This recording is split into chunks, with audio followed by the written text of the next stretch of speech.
Either shit out large rocks or take a hike. You're listening to Bug and Moss. Why not both? Whoa! From the skittering studios underneath your favorite rock, it's 7:01 o'clock on the Bug and Moss Morning Telephone Show. My name is Moss. My name is Bug. Bug's back. I'm here. Hi. Welcome. I missed you, Bug. I missed you big style. I missed you. I missed the show. Yesterday, I realized that without you, I got nothing to say. Is that true? Just about true, yeah. I bet the show was still really good. Yeah, I will. You don't think so?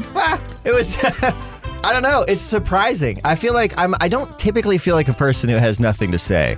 But then suddenly it's just me in a room and I'm like, I got nothing. I got nothing to say. Nothing to say. It is very hard to not have another person to talk to. It is. Plus, I just love you and I missed you. I love you and I missed you. I had fun though. Yeah. Oh, we're going to talk about your concert and how cool it was. You brought Little Moss X, which was fun. I did. He loved it. We got some voicemails to get to. I have a game that Matt Bliss made for us that I started yesterday that we're going to finish today, among other things. Also, good morning to 60 Watts Light Bulb. Good morning to Matt Bliss. Good morning to Az. Good morning to AJ. And good morning, of course, to Daddy. On the show Daddy. today, a lot of fun stuff. Yeah, Bug, you missed Daddy? You can be honest. Yeah, I didn't. Yeah. Yeah. Not surprised. Yeah. It was cool. It was fine. You know, I didn't really think about him. Didn't really come up. I mean, why? Why would you? Yeah. Why would you think about Daddy? Why would you think about Daddy? I'm doing my best like prospector. There's gold in these hills. There's gold in this, Daddy. There's gold in this computer. Good morning to Coyote Astronaut who says, woo, let's get twitching. 60 Watts Live said I had my volume way too high for that, the beginning of this show. Been there. Yeah, we kind of deliberately made the intro to this show very annoying and loud. You know, like a little good old wake-up horn. Yeah, I mean, the real fantasy is that you can just be minding your own business. That one waking up morning song from Peer Gynt playing, and then we just boom into the scene. What Peer Gynt song? Yeah,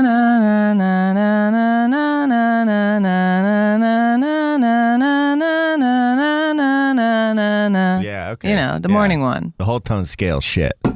Hell yeah, brother.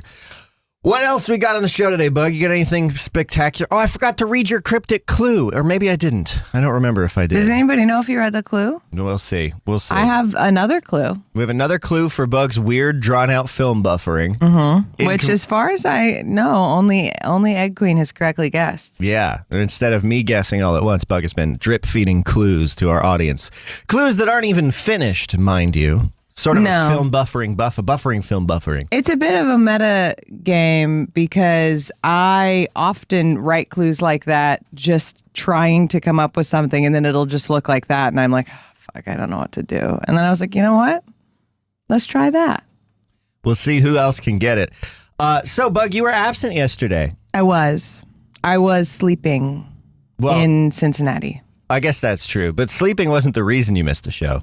No, I missed the show because I was up late the night before seeing Miss Hillary Duff in concert. We are on the cusp of a Hillary Duff renaissance. Yeah, I think so. AJ says, same Bug. I also wasn't here. Heck yeah. I think we really are at the cusp of a Hillary Duff renaissance, and maybe not even just a Hillary Duff renaissance. I think there were a lot of things that I really liked about this concert and that I find overall really compelling about her sort of return to music. I've always liked Hillary Duff. I liked her music, Metamorphosis era.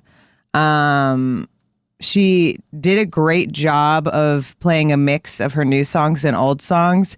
And the reason I know she did a great job is I fell in love with her new album, but because Mason couldn't come, we invited our friend Olivia, who we were staying with, and she had listened to Hillary Duff back in the day, but had not listened to any of the new album, and she was enjoying all of the new songs also. I feel like it's so hard to balance that. The thing about it is Hillary Duff's new album a lot of the tracks on it sound like they were already pop songs in a way that like it's really good. Like it to me, every song on it sounded like, oh, this is a radio hit easily. And apparently the crowd there was very active. Like a lot of people our age, but also younger people showing up for it. And she put on a killer performance. Yeah, it was awesome. I think, and she sold out the venue too, right? Yeah, I think there were like 25,000 people there. Yeah. Or 20,000. I think I keep saying 20,000, but it was, or 25,000, but it was like 20,000 people. That is, how could I know how many people that is? That's a lot of people. That's how many, I guess. I don't know if 20,000 is right, Bug. I don't know if that's possible. I don't know how many people does an average stadium fit. Okay, I don't know. Let's find out. Yeah, I don't think 20,000. That would be like the population of a whole city. Although, looking at the largest sports stadiums in the world, according to Yahoo Sports, one of them is the biggest one I see on this list is 86,000 people. So maybe I'm wrong. I don't really know how many people that is. Once I get past like 18, I don't think that I can really imagine any numbers larger than about 18. 18 is about all you can get. No, you know what? What's the biggest number you can actually picture in your head and know that it's there? Because I think once I get to 8, I suddenly can't picture more than 8 things in my head. Definitely not. And not just like picture, I can picture a bunch of things and say, yeah, that's 1 million. But I mean like actually enough of them that you can count them in your head. I think that if I was trying really hard, I mean, if I was using all my brain power and maybe even practiced, I could only get to 100. 100? Well, and the reason I say that is I feel like we learned how to count in groups. And I think that if I had the items in my head grouped correctly, I could visualize 100. Oh, sure. Yeah. If you do, what are those blocks you had in elementary school where it was like strips of 10 and they were like little cubes? Yeah. Yeah. I guess I could get up to 12 because if you do 3 rows of 4, that's 12. But I picture soup cans. But I mean, without doing that, I don't know, 5. Yeah. See. Also, yeah, the capacity of the venue was 20,500. That's crazy. That's so many people. And the thing about it is I hate a stadium show, but this really wasn't. It was at the Riverbend Music Center.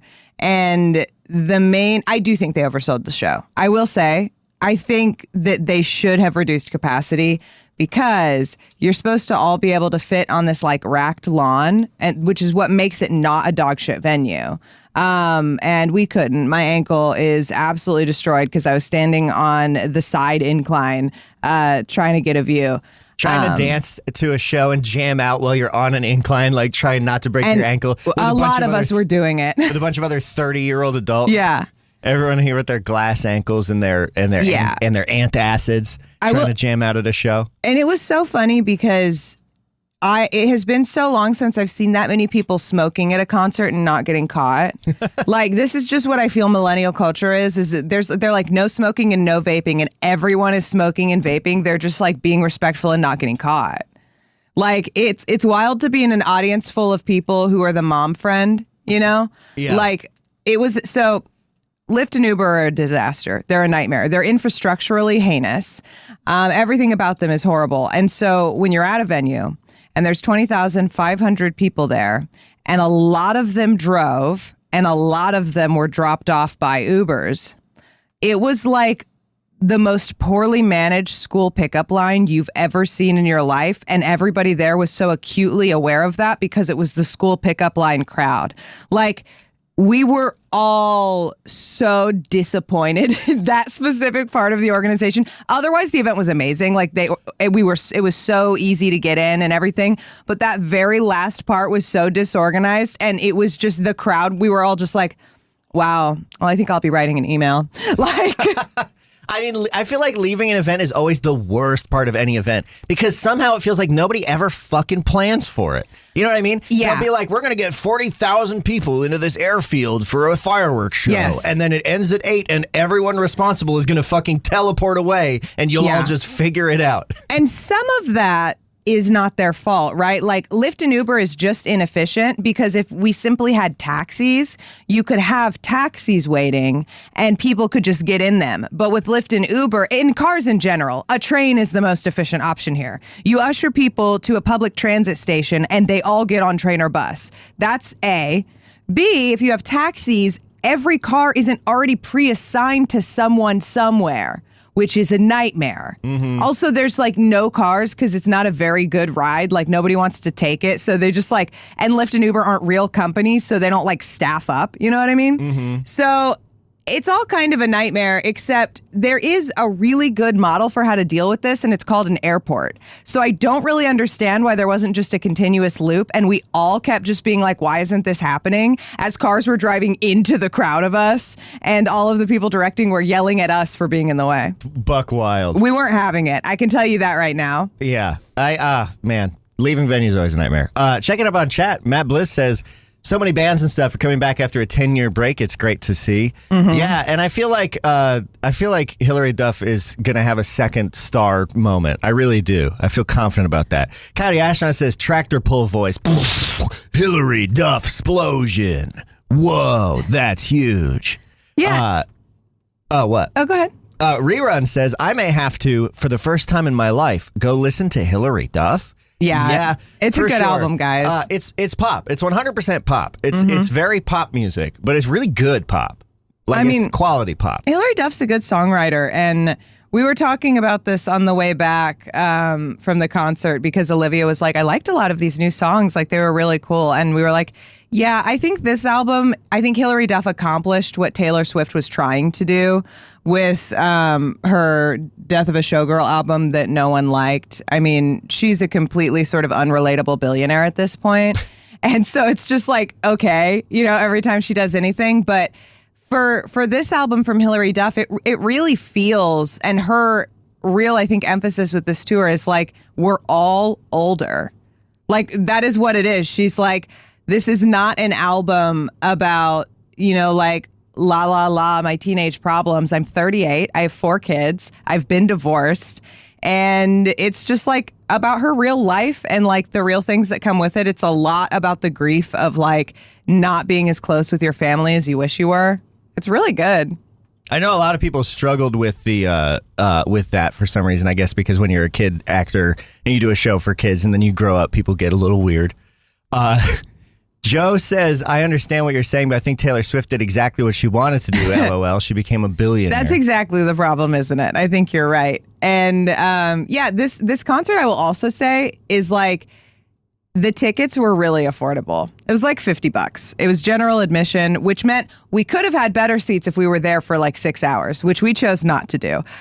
No regrets there. Oh my gosh. Yeah, you said what, they opened the doors at 6 and at 3 p.m.? Yes, they opened the doors at 3:30. And she went on at like 9. 9 p.m.? Yeah, no thanks. What are you talking about, dude? What am I supposed to do? I mean, I guess there's there's openers and stuff, but that's such a long time. Yeah, and I'm not doing that. Yeah, it was, Coyote Astronaut said that's shockingly affordable. Yeah, I wouldn't pay more than that. I kind of famously don't really like concerts for this reason. Not just the money reason, like it's a lot of physical work to be at a concert and, you know, there's travel involved. This was like, she's got a lot of great tour locations. It's just a well-run tour. The venues are cool. It sold out, but not like, it wasn't a nightmare, you know? Atticus was like ready to get tickets, was on the pulse, but I'm curious to see if her tours continue to be this well organized or if we just got in before it was kind of impossible. Regardless, I think it's a great album and it was a really good concert. She's so little. That's the craziest thing about it. It's like, I'm always surprised by how she's probably exactly the same size as me. This is what I mean by so little, but the stage could not have looked bigger than when she was on it. From the distance we were at, the screens were great. Like the videography was crazy, and the craziest thing about it too is she was involved in it. She would like pick up a GoPro and be like selfieing video that you were seeing in the audience. It was really, really cool. And there were a bunch of like amazing different shots. Joe said in the chat, but you're so fucking tall. We both know that. Exactly. Hillary Duff and I are so tall until you see us. And then you're like, wow, what a little lady that is up there. I feel like all the TV training probably really lends to helping be a very good performer, particularly in this era of like having cameras and big screens on you while performing live. I said that. I was like, Wow, the video on this is so good. It's almost like she was on TV for years. Well, hey, Bug, since you are now our number one preeminent foremost authority on Hillary Earhart Duff, why don't we go ahead and do this? Hey, what about a very small internet quiz? Ooh. I'm treating myself to the page all about Hillary and her duff. And I want to see how much of Hillary's duff you can get. Come on. That's not slang for anything bad. That just means stuff, right? No, I think it's... Well, I don't think that... is Hillary's duff problematic? I think so. I need to look up the meaning of this. The beer in Simpsons. Is that what you were thinking? Boiled or steamed pudding often containing dried fruit. Yeah, what's in Hillary's duff? Bug, if you're Hillary's such a big fan, can you tell me exactly how old she is? 38. 38. Are you looking at my screen? No. Okay, good. I said that like 5 minutes ago. Amazing. Well, you're dead on right. Hey, guess what, Bug? Here's a question. What is the name of Hillary Duff's ex-husband? Oh, no idea. Would never know that. First name. First name only. John. Almost. You can get it. Jake. Nope. One more guess. Think extremely, excruciatingly common names. Mike. Is that right? Yep. Hell yeah. Mike Comrie. Married in 2010, divorced in 2016. He was 13 years as a National Hockey League player. He played with the Edmonton Oilers, Philadelphia Flyers, Phoenix Coyotes, Ottawa Senators, New York Islanders, and the Pittsburgh Penguins. Mm-hmm. So he was a hockey guy. Hillary Duff has how many children, Bug? 4.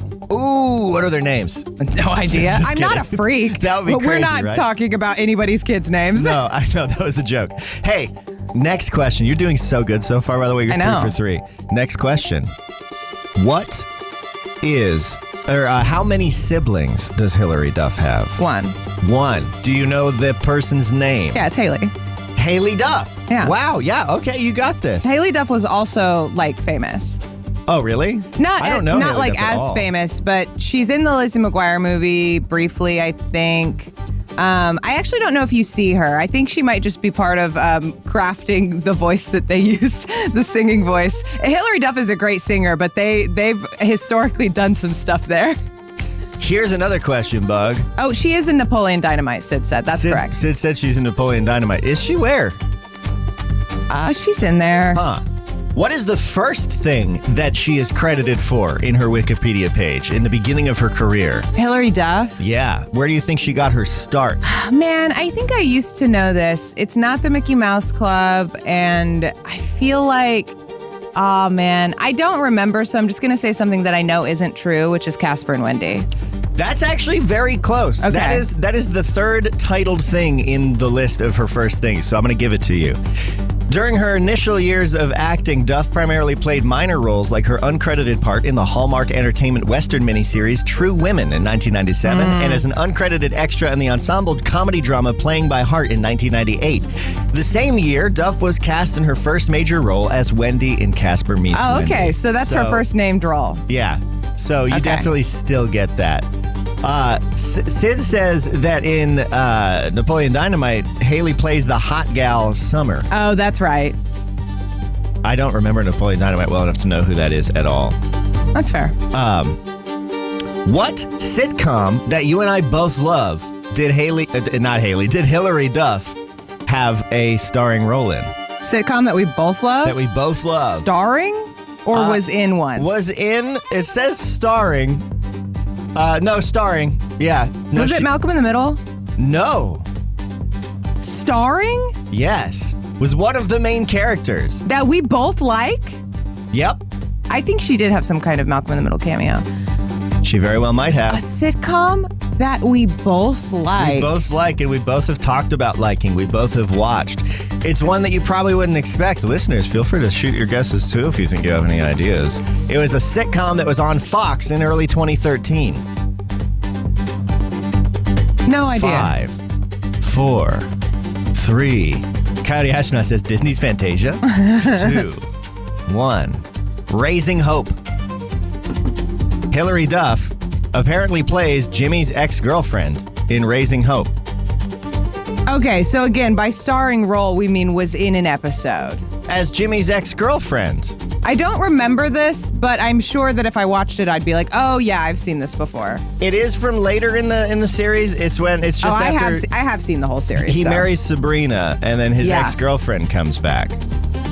That's honestly such a good sign for her because Raising Hope is such a good show. Raising Hope was such a good show. Good job, Bug. I think you've done it. Yes, Hillary Duff was in How I Met Your Father. Matt Bliss says Hillary Duff in How I Met Your Father, the shoddy follow-up. So I didn't like. I was not a Him girly. I don't like How I Met Your Mother. I wanted to like it. I tried to like Him? it. How I Met Your Mother. Oh. Him. What? Is that people don't call it that? They do. Gross. Yeah, they call it that. I mean, it's a Ew. long title. I get it. I would just call it. Is that bad? Listen, boomery TV show. Hey, we watch Mabim Bam, so I think it's okay. They call it Him, and that's fine. It's all fine. I just don't like it. I don't want to watch Neil Patrick Harris play straight in that weird way. But weird because it's like so toxic, the whole thing. Anyway, It's like Barney Rubble or whatever. yeah, well, Allison Hannigan is in it, who I love, which is why I tried to watch it so much. But I don't like the show, and I did watch the follow-up, though, because I do like Hillary Duff, and I like her sitcom career. I watched a lot of Younger. And I love that the best thing they did in How I Met Your Father was that Kim Cattrall played old Hillary Duff, which is an iconic choice. I don't know who that is. Is that the Throat Goat song singer? No, but that's so funny. No, she's from Sex and the City. I'm the Throat Goat. You're thinking of Kim Petras. Nope, that's Billie Eilish. How the fuck does Throat Goat go? And not like that, but that was in fact. I'm really the Throat Goat. That's right. I'm the throat goat. That's right. I have to close the window because it's blinding me. Yeah, it's also really hot in here. You want to throw the door open even if the cats are bad? They're really bad. Chester was chewing on everything plastic in the morning. 60 watts light bulb says not an acronym guy. No, I am very much an acronym guy. I love a shortening. I love a phonetic acronym. I just don't like the way him sounds and feels coming out of my mouth. I don't know why. It feels gross. That one feels like it's gone sour. It might also be that I don't like that show. I just don't like the him. Yeah, I mean, I think How I Met Your Mother is one of those shows that I remember seeing ads for, and I was like, this is a really cool premise. And like, I don't think I'm like interesting for not liking it. I just tried to get into it and I couldn't, but I know so many people who are like, it's absolutely their comfort show. Is that just the same show as Men, No. the fucking 2.5 Men or whatever? No, is it like the same actors? Nope. God, they all look the fucking same though. That's fair. It's the same, I think, era of like sitcom type thing. I did watch a lot of 2.5 Men. That's my toxic trait. I watched, I think, an episode of it, and I don't know. I'm hard to please. I'm hard to please. He's hard sometimes. to please. Yeah. Sid just keeps sending distressed emojis in the chat. This one's named Nooble and I don't know what that means. Sid does say also that she's in Agent Cody Banks. She is. Who is she in Agent Cody Banks? The girl one. Oh, no shit. That's Hillary Duff? Yeah. Fuck yeah. See, I know her from Lizzie McGuire and then Wake Up and You did watch the Liz McGuire movie. yeah, I watched the Lizzie McGuire movie. I watched the Lizzie McGuire TV show. And then just her music it just exists around, you know? I will say we're talking a lot about Hillary Duff's comeback. However, like Hillary Duff has been working and like very much. She even said this. Yeah, I meant like the Hillary Duff explosion. Like, No, I know. She'll be on charts. I think she's gonna like make a pop radio renaissance. I think so too. But like she even mentioned it at her concert where she was like, you know, a lot of people are like, why now? Why are you returning? And she's like, in some ways I took a break, but like I was never out of the public eye. You know, she has 4 kids, but she's been doing things. She's been active. She's had TV shows. It's just sort of her return to music. And I just bring that up because like, I think something that a lot of people might not realize, but if you think about like, oh, Hillary Duff is 38 years old. Atticus and I were talking about this because Atticus is 4 years younger than we are. And they have their own whole relationship with Hillary Duff in her career, but we